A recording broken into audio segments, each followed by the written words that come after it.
హల్లెలూయా! యేసుక్రీస్తు నామమున మీ అందరికీ శుభాభివందనాలు. మరొకసారి ఈ రీతిగా దేవుని మాటలు నిజంగా మీతో పంచుకోవడానికి దేవుడిచ్చిన కృపను బట్టి యేసయ్య నామానికి నిండు మనసుతో వందనాలు, స్తోత్రాలు. హల్లెలూయా! నిజంగా ప్రేమైన వారలారా ఎటు చూసినా నిజంగా క్రిస్మస్ సందడి అధికంగా ఉంటుండగా మరి చాలాగా ప్రతి ఒక్కరు కూడా క్రిస్మస్ అంటుండగానే చాలా బిజీగా మారుతూ ఉంటారు. ఎందుకంటే మరి రకరకాలు కొనుక్కోవాల్సినవి ఉంటాయి. లేకపోతే షాపింగ్ ఉంటది. లేకపోతే పిండి వంటలు అన్ని విషయాలలో చాలా బిజీగా ఉండడం ప్రారంభిస్తూ ఉంటారు. చాలా సార్లు చాలామందిని మనం అడిగితే, అయ్యా క్రిస్మస్ సీజన్ కాబట్టి నిజంగా ఏ రీతిగా ఉంటారు అంటే, ప్రార్థనకు కూడా కొన్నిసార్లు సమయాన్ని కేటాయించలేనంత పరిస్థితిలో ఉంటారు ప్రేమైన వాళ్ళరా. అయితే నిజంగా ప్రేమైన వలన అది యేసు ప్రభు పుట్టిన దినాలలో ఏ రీతిగా ఉన్నింది అంటే, నిజంగా మనం బైబిల్ గ్రంథంలో చూస్తే మరియ జీవితంలోకి దేవుడు మరి ప్రవేశించి ఉంటుండగా, మరియ ఏం చేసిందంటే, దేవుడు చేసిన ఆ మేలును జ్ఞాపకం చేసుకొని, దేవుని స్తుతించినట్లుగా బైబిల్ గ్రంథంలో మనం చూడడం ప్రారంభిస్తాం ప్రేమైన వలన. హల్లెలూయా!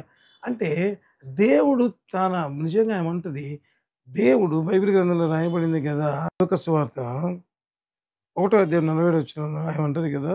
ఆయన తన దాసురాలి దీనస్థితిని కటాక్షించెను. హల్లెలూయా! అంటే ఎంతగా దేవుని స్తుతిస్తా ఉంది.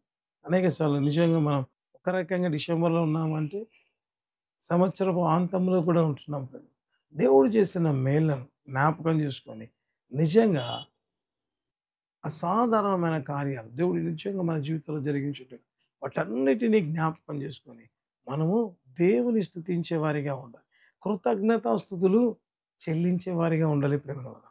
నిజంగా ఆమె జీవితంలో అంత కృప పొందిన తర్వాత సంతోషం పడింది. హల్లెలూయా! అంటే ఆమె చెప్తది, ఆయన దీన దాసురాలి దీన స్థితిని కటాక్షించాడని చెప్పడం. ఇంకా చెప్తది, నా దేవుని యందు నా ఆత్మ ఆనందిస్తా ఉంది. హల్లెలూయా!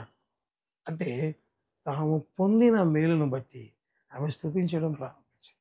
తద్వారా మన జీవితాల్లో కూడా మనం పొందిన మేలును బట్టి మనం స్తుతించ బద్ధులమై ఉన్నాం.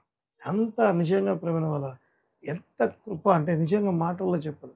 ఆమె ఎలిజబెత్ ఇంటికి పోతే అక్కడ జరిగిన సన్నివేశాన్ని చూసి అసలు సంతోషంతో, ఆనందంతో ఉండాలి గానీ ఆమె చెప్తది, కాదు ఇది నా దేవుడిచ్చింది. ఇప్పుడు మనం కలిగి ఉన్నది నిజంగా దేవుడు ఇచ్చినటి మాత్రమే మనం తీసుకొని ఉంటున్నాం. మరి ఎన్ని వాటి కోసం ప్రేమైన వాళ్ళ దేవుని మనం స్తుతిస్తున్నాం. ఒక్కసారి మనల్ని పరిశీలించుకోవడం ప్రారంభిద్దాం. హల్లెలూయా! కాబట్టి మనం ఏం చేద్దాం? క్రిస్మస్ సమయంలో మనకు దేవుడిచ్చిన ప్రతి ఈవిని బట్టి దేవుని స్తుతించేవారిగా ఉండడం ప్రారంభిద్దాం. అట్టి కృప దేవుడు మనందరికీ దయచేయను గాక. ఆమేన్. తలలో ఉంచి ప్రార్థన చేద్దాం.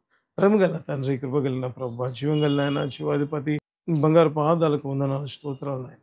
నిజముగా తల్లి మరియ జీవితంలో తాను పొందిన మేలును బట్టి ప్రభుని ఎంతగానో గనపరుచుంటున్నాగా తండ్రి, అదే రీతిగా మా జీవితాల్లో కూడా మీరు చేసిన మేలుని జ్ఞాపకం చేసుకుంటూ ప్రభా, ఈ సంవత్సరం అంతయు మీరు మమ్మల్ని కాపాడారు గనక నేను కృతజ్ఞతాస్తుతులు చెల్లించేవారిగా, దేవుని గనపరిచేవారిగా, దేవుని మహిమపరిచేవారిగా, ఎక్కడా నాయన మనస్సులోనే కాదు నాయన, ప్రజలందరి ఎదుట దేవుని గనపరచు.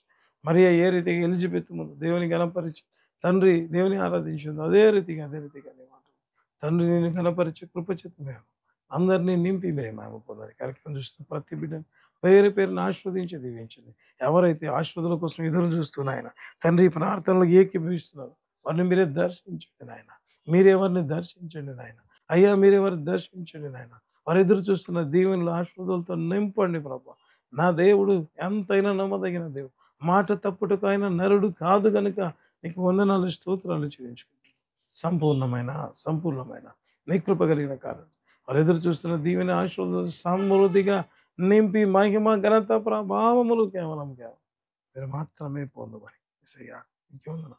ప్రచారం సహకరిస్తున్న ప్రతి బిడ్డ తనని దీవించి ఆశీర్వదించి, మ్యారేజ్ కోసం ఎదురు చూస్తున్న బిడ్డలు దీవించి ఆశీర్వదించండి. పరిచర్యను ప్రార్థనలు ఎత్తిపడుతున్న వారు, సబ్స్క్రైబ్ చేస్తున్న వాళ్ళైతే ప్రతి ఒక్కరిని పరిచర్య ఫలం వారు కొందరుగా ఆర్థికంగా సహకరిస్తున్న ప్రతి బిడ్డను తండ్రి ఆత్మీయ ఇంకా తండ్రి కృపలో జ్ఞాపకం చేసుకుని అంతరించి ఏ కార్యక్రమం అనేకులు చేరులాగను ప్రతి ఒక్కరు షేర్ చేయటం కృప చూపించి మీరే మహిమ పొంది సమస్త మహిమ ఘనత ప్రభావం మీకు చెల్లిస్తుంది. యేసు నామములో అడుగుతున్నాము తండ్రి. ఆమేన్.